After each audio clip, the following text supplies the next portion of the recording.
think I was out working at Stackers the last 8 years. So it's a little different now because it's like, it's not just working under nobody no more. Now it's like, fuck, I'm doing my own thing.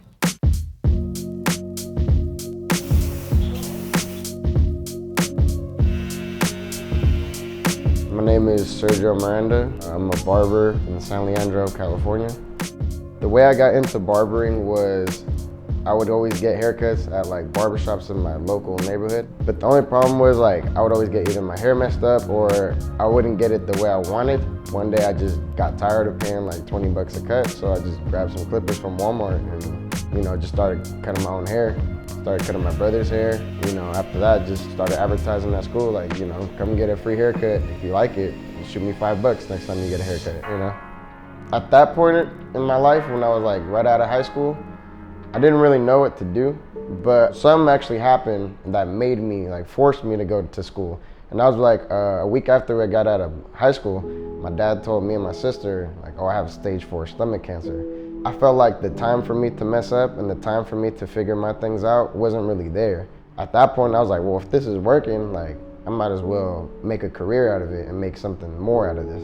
At first, I thought everybody was okay with it. I thought everybody was like supportive about it and they liked it. And then my cousin told me, he was like, hey, like, your dad doesn't really want you to do this. And I'm like, what do you mean?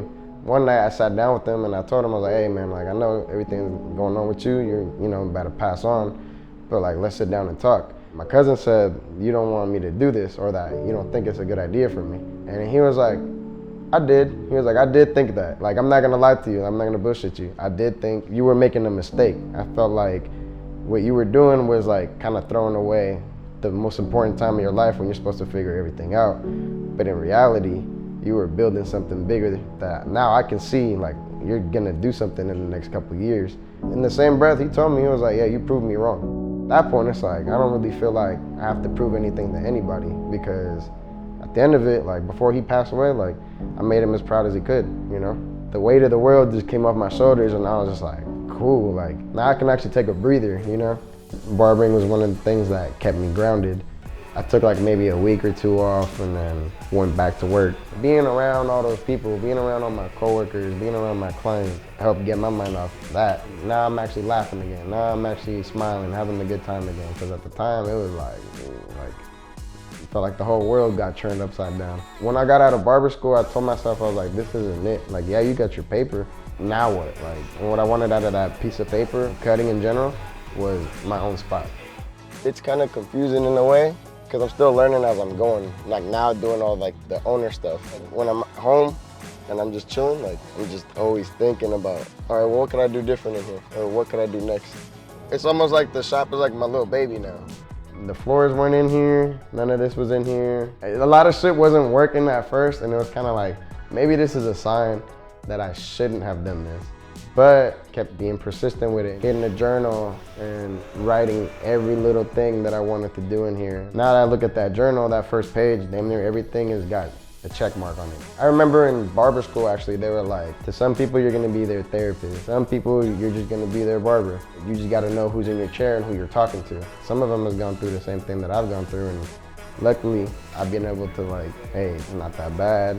Just, you gotta do this, and this in order for things to look brighter for you.